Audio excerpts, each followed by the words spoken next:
Allison, thank you for joining me today. Thank you for taking time out of your day to be here with me. Of course, thanks for having me. Yep. So to jump right into it, how was it to do Screamboat at the time that we got to see it in theaters and stuff? What was it like?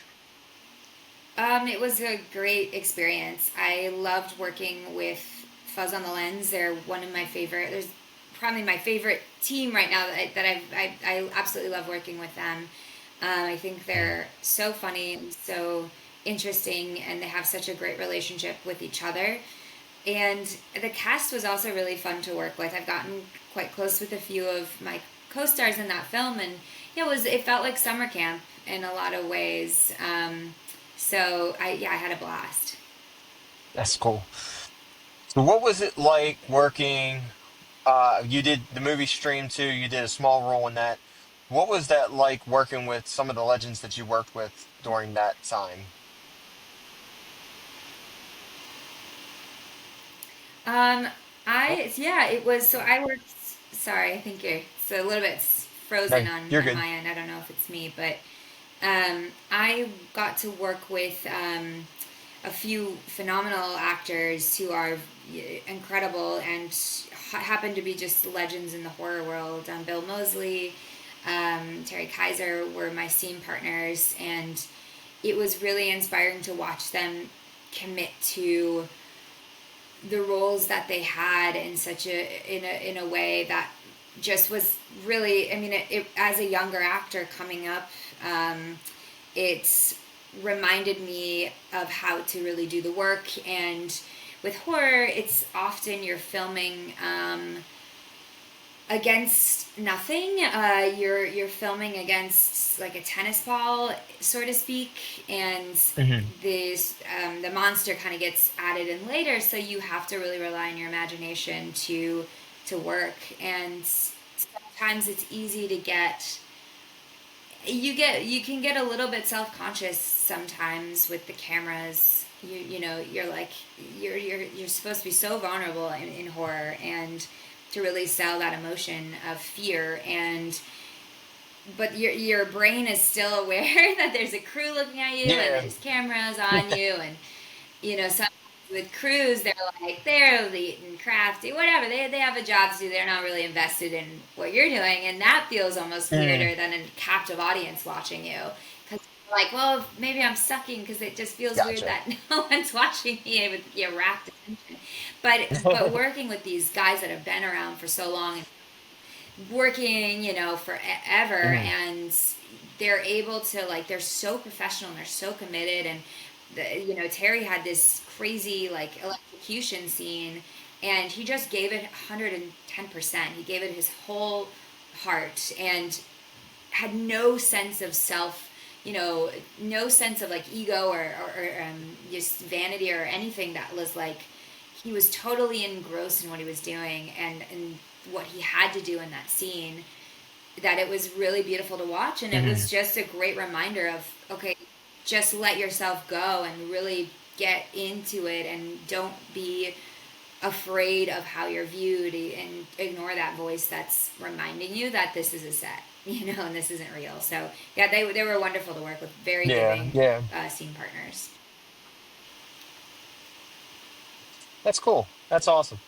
Have you ever been like nervous being on set with some of the people that you've been on set with?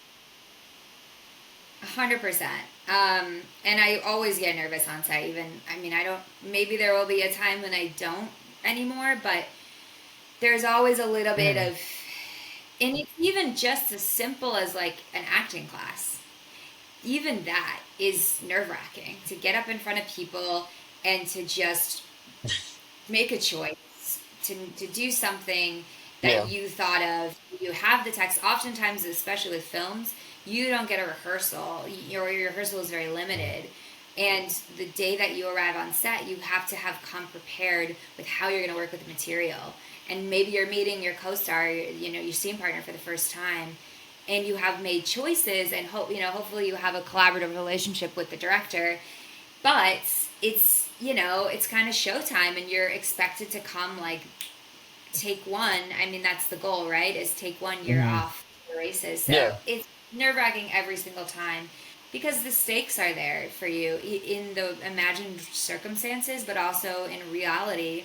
You know, there's money, there's time. Like it's up to you to nail the scene, or we can't move on.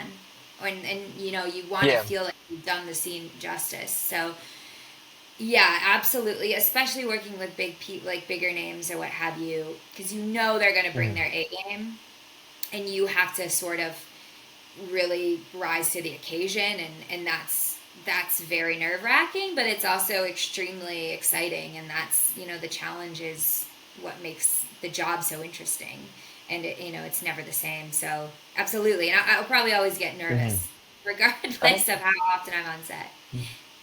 yeah, being on set with some of the people that you've been on set with, I think I would be nervous as well. I don't do acting, so I don't know if I could even. I don't know if I would ever be able to do any of that kind of stuff. Yeah, I mean, and it's like it's definitely it's a great time. I mean, I think is an actor if they I think anyone can do that work. It's just a matter of learning how to do it and what inspires you. But Mhm. yeah, of course, it's like the difference is you know can you do it enough for you know can you keep going and can you keep persevering until you start making a career out of it. I think that's the challenge there too, but yeah, I mean I Mhm. think anyone would be nervous to your point. Yeah. So what is it like to just be, since you do a lot of indie films, what is it like to be in the indie film industry? Indie films are all about your you know it's such a true expression of what the the filmmaker decides is his voice, you know. So with studio filmmaking, you have so much. You have to really please the studio at the end of the day, and the studio sometimes has a lot of creative control as to how the script ends up and who works on the film and all these things. With indie filmmaking, it's like okay, we have a story, we want to tell it this way, we want to work with these actors, you know, this Mhm. is what we want to do, and then you hope to get that you hope to get it to a place that it has enough universal appeal that you can sell it, you know, just on a business side of things. But being an actor on an indie film, especially indie horror, because I think indie horror has so much. Um, there's a lot of there's a lot of people that love indie horror specifically. There's a really big community of fans already, and it's like it's kind of the secret little society of like horror people that like really you know, gather around a new franchise or a new horror film, and there's a lot of there's just you really feel the obligation to the fans too to create something that means that's meaningful and that's good and that's Mhm. scary and that's funny or whatever it is. But yeah, it's definitely something that you have to put your whole self into, and I think it's important for actors to stand by the films that they do, especially in the indie space, and champion them Mhm. afterwards, because there is less money at the end of the day to market it. And you could have an amazing film, but if no one knows about it, it's an amazing film that no one knows about. So that you know, Yeah. getting involved and like telling people about it or posting it out on social media or whatever is really important for the actor Mhm. to do. Yeah. I know Screamboat only got like a very short run in theaters, maybe like a week in some Hmm. locations. I don't even remember how long it was where we live, how long it was actually in theaters. Um, but I remember going and seeing it. It was just so um different seeing a indie film. You don't get to see a lot of them in theaters. So Yeah. some of them get a run, some of them don't. And like a stream didn't get a run that I never got to see that one come up on um like AMC or any of those. So they may have been in a smaller theaters, but I didn't get to see that one in theaters, but um it was still nice to see it. and it was nice to, get people out there to look at it. Yeah, I mean So it's in go ahead. no, it just yeah, I mean I think you hit the nail on the head there. It's really it's difficult for indies to get into theaters at all. Um, though even the what Hmm. the even what Screamboat was able to get was a really huge deal. We were Hmm. on Stubs, we were on AMC, like Stubs, we were in most major cities. People could use their like AMC membership to see it, which is also usually not the case with indie films. But Hmm. yeah, it's very difficult. So it's a Herculean effort to get independent films in theaters. Um, and yeah, but with Stream, they were in theaters, but they were in Regal. I don't know. I can't remember if they were in AMC, but um, yeah, I mean, but the thing that's nice about a theatrical release, even if it's limited, it's just it really helps get the word out. And then there's always the twofolds now with streaming. If it's in theaters and then hits streaming, it Hmm. just creates a more buzz for the film, which helps, I think. Yeah. So what was it? Because you said Streamboat was done in New York, actually Yes. on in Staten Island. Okay. So what was it like to be on that set? So we Actually filmed. being on the boat and Yeah, we filmed that on a decommissioned Staten Island ferry, and I think we're the only ones to ever do that, and maybe the last ones to do that. That was Pete Davidson's owns that boat along with someone else whose name escapes me, but it was a really big get Mhm. for the film, and I mean, filming on the Staten Island ferry is so interesting because it's a real Staten Island ferry, right? So there's like all these just you just really feel that energy of like all these passengers that have been on this boat, and you can get on and off, and the bathrooms are Mhm. outside. So it's like it feels like this like just I mean you really don't have to act that much because of how your environment really does play a big role in that. And yeah, it was really cool to film under Yeah, every day. Absolutely. that's awesome. Was it like cold or was it still like warm out when Yeah, you so guys were doing that one? great question. It was freezing some days. So we filmed it in April. In April. And in New York, you never know. It could be freezing, it could be really hot. It's so hard to tell what the Hmm. weather is going to be like. And I'm sure you get the same in Maryland, right? Like, I don't know, like, but Yeah. East Yeah. Coast Yeah. is crazy. So there were Yeah. days really cold on the boat. And I Crazy. know one day in particular, I think I was filming with Jesse, our scene, kind of looking Hmm. out on the back of the boat. That was a really cold day, I remember, and we're filming overnights too. So it's Oh, geez. yeah, it's all overnights because it takes place overnight. So we would get there Hmm. at maybe I don't know 5. By the time we get through hair and makeup, the sun sets, then we start shooting. And then you're shooting until the sun comes up, so it's like it's especially cold. But then some days Man, I couldn't imagine. oh yeah, it's classic horror. They're always filming overnights. It's like so like it's so part of the job is like you're doing it and you get a loopy and you're like it's like 3 in the morning, which also creates this like weird thing because you're like the only people awake, right? And like you're in the whole city maybe or whatever. That's what it feels like. And you have your Hmm. crew and you have your actors and you're like hanging out on this boat and there's nowhere for really anyone to go, right? Because it's a boat. So Yeah. everyone's hanging out watching the other scenes if you're not working and drinking. We had these, I can't remember what they were, like these like energy powder things that like were Hmm. crazy like powerful. So we were drinking those and yeah, it was Bet. definitely.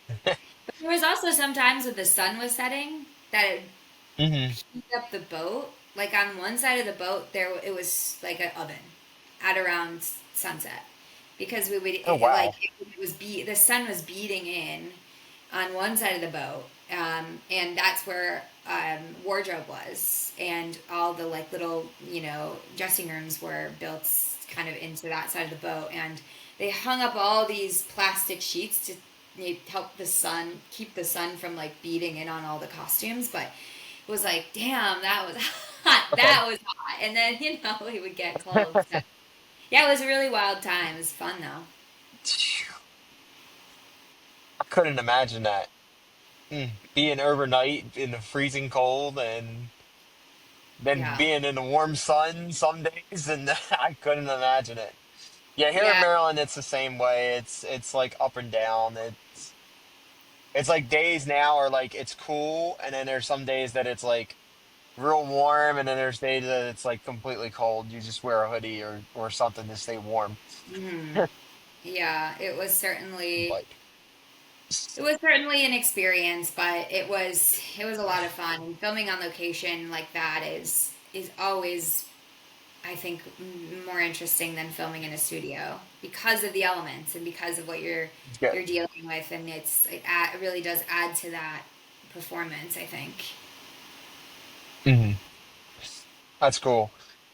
What was it like working with David on set? Yeah, so David and I actually didn't work together a lot on sets. I've known David Hmm. for a few years. I met him when they were filming Terrifier 2. I've worked with Fuzz on the Lens on a few projects before Screamboat, and met David through them, and we'd hung out a few times. Like, he's an amazing guy. I mean, he's so lovely. He's a big musical theater guy, so we ended up seeing West Side Story together when that was out in theaters, the Sondheim version of it. That's So we had cool. a relationship prior, and I knew what Hmm. the level of work that he was capable of doing. But because of how we shot it, so he definitely came to set a few times and like saw the boat, and we hung out on set. But I actually Hmm. worked with a puppet that was created by a team called Quantum, and the puppet was sort of Okay. his body double on set. And there's some scenes where it's the puppet, and there's some scenes where it's David. And usually when it's like the mouse's legs are running, or you see him dangling, or he's attacking someone, that's actually the puppet that we're working with. Hmm. And we filmed Oh, on cool. the on the boat with the puppet, and then in LA, David had a costume that matched exactly the puppet, and then it was filmed like forced perspective. So David would be acting in the studio, and behind him on like an LED wall was what we had shot in Staten Island, so he could interact with that. But it looks like he's like 4 feet tall instead of like 6 feet, whatever, however tall. He's quite tall. Hmm. So, that Yeah. person interaction wasn't actually there, which is very common in horror. You get a lot of that style of shooting if you're filming practically like that, because just for whatever, it just works out that way. But um, we got to see all the pieces come together at the screening. We did a few screenings at different horror conventions. It's really cool to Hmm. see all of it come together, because it was explained to me a few times how they were going to do it, but I honestly like I didn't get it, and I still don't really quite think I'm explaining it correctly. But Yeah. it's Yeah. wonderful. I mean, Hmm. he's so talented, and he's so physically commanding in Hmm. his space. Like, he just really knows how to move, and he's so he's a big Disney fan, and he really studied Steamboat Willie in preparation for the role. And he was able to move his like nose. He had a prosthetic nose, but he was able to manipulate the nose like the mouse was smelling, and he had all these fantastic facial That is expressions. so cool. Yeah, he's wonderful to watch. So it was a real pleasure to like see everything come Hmm. together. I would love to work with him in the same space one day. I think that would be electric. But the way that this was shot was just like, he was doing Yeah. something sort of on a different set than us. That's still cool to work with him when he was able to be there. It's so cool to have him on set, to work with him, to get to know him. That Mhm. you get to you get to know him even on a personal level to get to do things with him. That is awesome to know that it's not just hey, we do this movie together and then that's it. We don't really talk much after that. But that Yeah. is so cool that you get to know how he is and stuff. Yeah, I mean, I think that's the other thing So with indie what was filmmaking is, oh, sorry, go ahead. no, go ahead. No, you're good. Oh, I mean, like we do a lot of stuff together to promote the film. I mean, he does a ton of conventions. I've done a few myself. I'm actually going to be at Monsterpalooza tomorrow Mhm. with David talking about Screamboat. So Okay. we do get to like have that relationship and with the other cast members because of it doesn't end like the filming is one thing, but then it's like getting out there in the public and talking about it is a whole other leg of the journey, and that's been fun to do with these people that I've worked with for a few months on Staten Island, is getting to continue that friendship and relationship. Mhm. And now David's out in LA now, and we both live in the same town. I moved here not too long ago, about a couple months ago. So we get to, we've been doing a lot Mhm. of stuff with Screamboat and like promotional stuff. So we've been hanging out in that way and chatting at conventions. And yeah, he's really fun. He's a really great guy. That's awesome. That's awesome. So what was it like streaming a stream was set to it was taking place during COVID. It was filmed during COVID. What was that like being on set with that? Yeah, so I think so. Most of Stream was filmed during COVID and in a hotel. I want to say in Pennsylvania. I believe they had Mhm. a lot of very strict protocols that they followed at the time. By the time they got to filming my part, it was so my scene is a post credit scene, and Mhm. that was already 2023 when we filmed that. It wasn't as COVID-y at the time in my memory. I don't remember I like gotcha. I think maybe we wore masks, but I can't quite, I don't remember it being so intense at that point, Mhm. as far as the COVID goes. But it was also like, we were a pretty small crew, all things considered. We were filming in a theater, the functioning theater in Staten Island overnight. So we had to get out, by a certain hour in the day so they could reset it for moviegoers. And then we were setting up for the night as the last showing was, I remember getting my makeup done and there's a bunch of people coming out of a showing at like 11 o'clock at night. And they were like, what the heck's going on here? So that was an experience in and of itself. But Yeah. yeah, but luckily it wasn't super COVID at that point. I mean, the vaccine had already come out. Um, Mhm.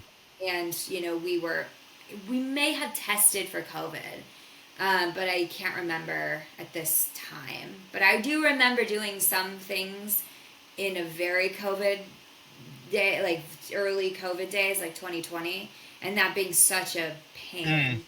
It was, I mean, obviously you had to do it to protect each other, but man, that was tough. It was like we tested every other day. There was like isolation protocols to take that had to be taken into effect. So we were eating outside a lot of times, and like it was, just, Mhm. you had to wear a mask unless you were on camera, and then it was a very intense time, very stressful time to be making movies with COVID, for sure. And I think with Stream, Yeah. they were like isolated It's together. so weird. Yeah, absolutely. I think that Stream isolated Yeah. their cast and crew in that hotel at the time, so they didn't have interaction outside of just that group. They were like a bubble or a pod. Gotcha. Back in the pod days, you had your pod. See, where like certain people could be a part of this and certain people could be part of that. Yeah. It's Right, so right. weird that like we talk about COVID like it was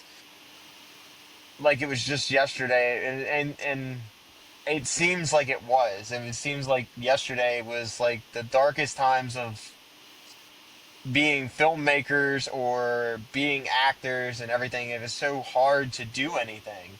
It just seems so. Like it just feels weird now. It's like COVID was so many years ago, but you still feel like it was just yesterday.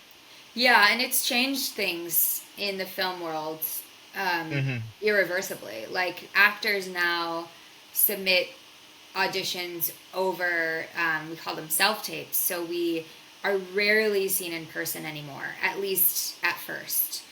Oh Sometimes wow, you're never even seen in person at all, and unless until you are literally on set. But that's shot. it's very controversial. There's a lot of actors that would like to get back into the room. Um, a lot of people feel that Hmm. it's, you're, how can you tell how good an actor is based on an audition tape?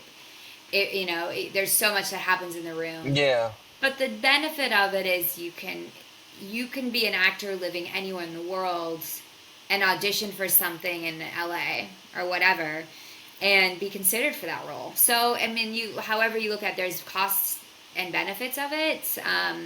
It Hmm. makes it more competitive because you're now competing with like thousands of people instead of just the people who live in LA or New York or wherever they're filming who are able to Hmm. come to the audition. You're now competing with like, oh, anyone who has internet access can audition for this and send in. Oh geez. So you get 3,000 sometimes, 4,000, however many. Like I think even I know they just cast Harry Potter. I heard 32,000 people auditioned for like Harry. It's just a different world Hmm. um, with that, and that's because of COVID. So they made everything online, and I mean it's however you cut it. There's people have reasons to love it or hate it. The nice thing is like you don't have to be Hmm. working as a bartender anymore per se, like waiting, while you're waiting for the acting to Yeah. take off, you can do something else and send in your auditions on your own time. So I think that's kind of nice. But I understand the sort of desire to get back into the room, but it doesn't look like it's happening. So Yeah. That's mind blowing that you guys just take self tapes and just send them in and hope you get the role yeah, it's pretty wild. over millions of other people that are doing the same It's thing. it is wild, and that's still something that now we're used to it, but like it's just like figuring out how to even the technology of it all, like getting your self tape set up Hmm. to a level that you want it, because like you have to have a backdrop, you have to have lights, you have to like have a reader Mm. now. That's the worst is finding someone to read for you. Oh wow. Um, yeah, I mean, so COVID happened, right? And me and my Wow, that's crazy. yeah, it is. I mean, that's. I think the worst is finding that someone to like agree to like read for you because there's always someone Yeah. reading you, in an audition. And it used to be you just drive over to wherever they're having the auditions, and they would have someone there reading for you. But now with self tapes, it's like you have to call Mm. favors, So Yeah, hey, I need a favor. I need you to come over and read to me so I can post a video. yeah, that's a So real weird. uh, pain too. But we do what we can. I actually Hmm. lived with a really good friend of mine for years because of that very Hmm. problem. Like we knew that everything was going to be online, and we were like, let's just live together and we can read for each other, and that'll There be you go. the arrangement. And we ended up pooling all of our money together for like a pretty nice setup, like self-tape setup. We just like, and then we had like our apartment was Hmm. kind of like this studio as well that we could do our self-tapes in, and we had this agreement that we would always read for each other. So yeah, that was like 3 years of that. Like we lived together for like 3 years, and that was our sort of, Wow.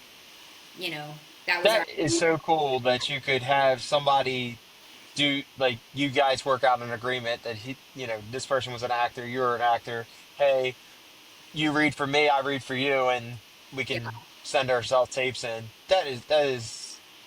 That's pretty cool. Yeah, it was really helpful at the time, and especially when we were going out for. This was like beginning of COVID. We ended up living together, and we were both starting out. Both starting. Okay. They were both kind of. I was still in like a conservatory even, and that went remote. So we were doing like Hmm. online Meisner technique over Zoom, which was wild. But yeah, it was like, I mean, we were auditioning for anything at that time, like anything that would come our way from like a lot of non-paid stuff, a lot of like whatever we could find, and that was like very useful because we'd be auditioning a ton because we were just auditioning for whatever we could at that time. So that it became a very useful arrangement for sure. Gotcha. Yeah, that works out.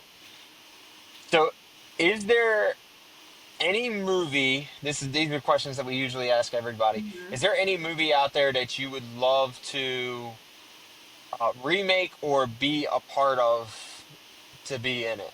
Ooh, it's a great question. Um, Remake or be a part of. Um, I mean, hey, Terrifier 4 would be amazing to be a part of. That I There have you to go. do that. I mean, I would love to do that. And I've already said my piece on that to the guy. I'm like, you can throw me in there. I wouldn't mind. Come back to Staten Island. Pitch the idea. Yeah, there you go. We'll see what they take with that. But I mean, that would be fun. I just for like just I mean, being a part of that franchise would be amazing. Hmm. Also, I don't know what I like. I don't like the idea of remaking something because I don't think I would feel comfortable.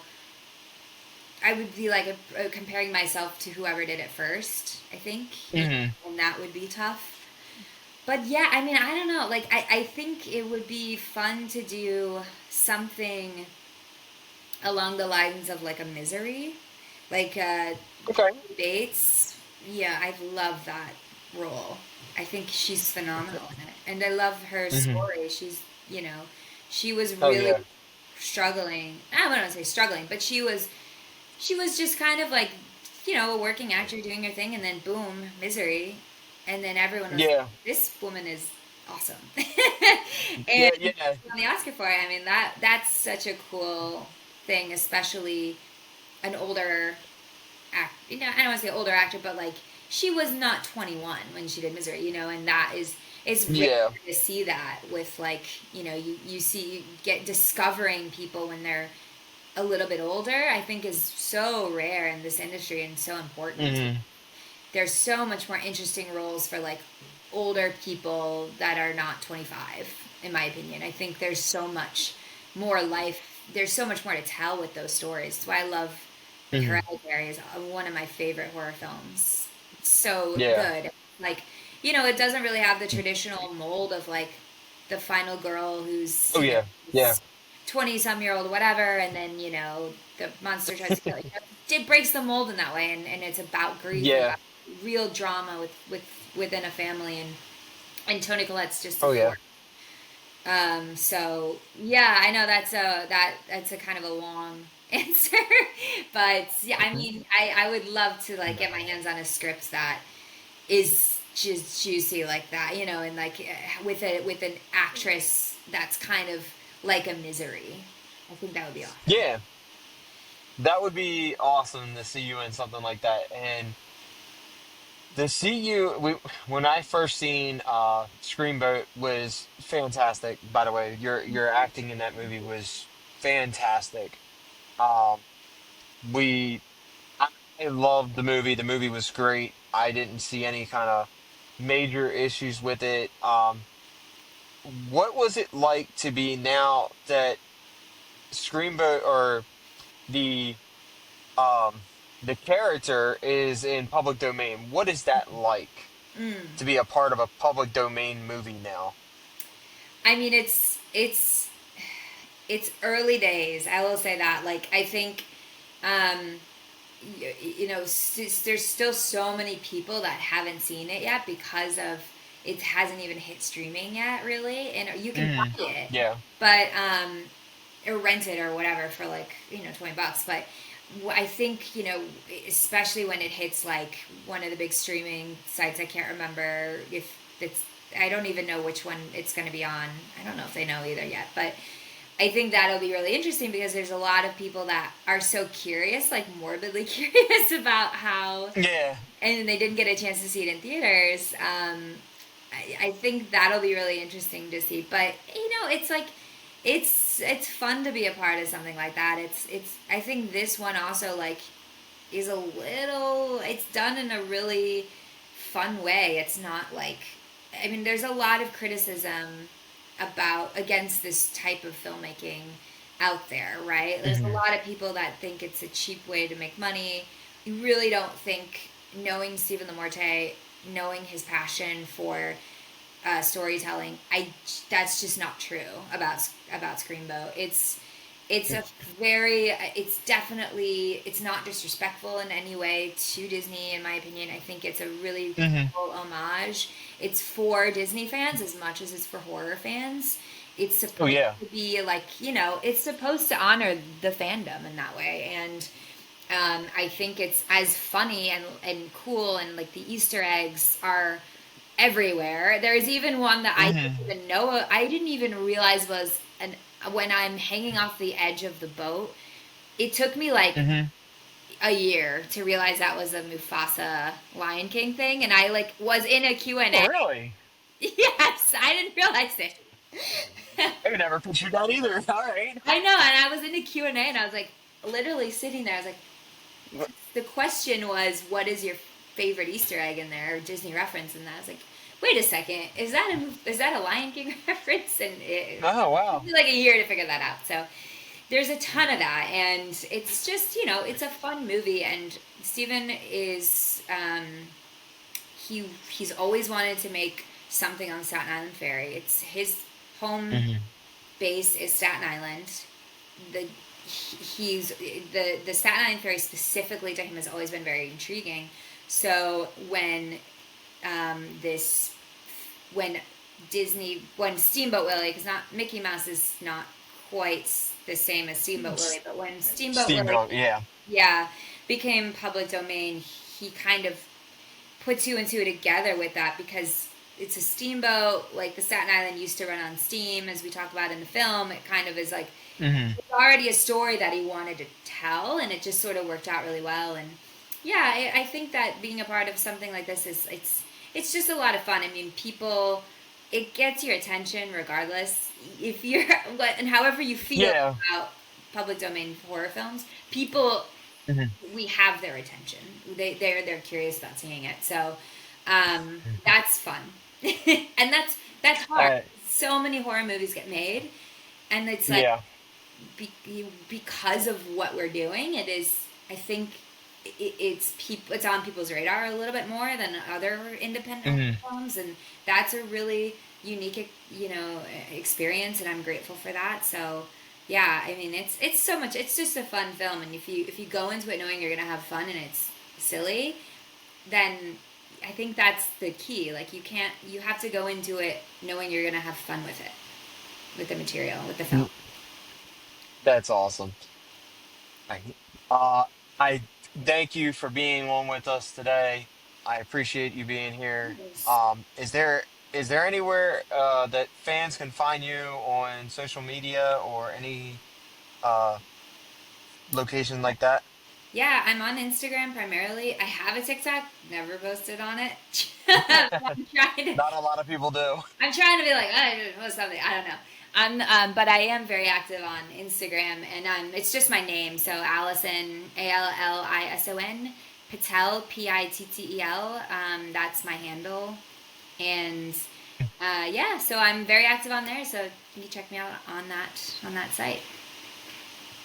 Right. Thank you, Allison, again Yeah. for joining me today. Pleasure. Look forward to seeing you in something else, another film down the line. Well, thanks so much for having me. It was great chatting with you as well.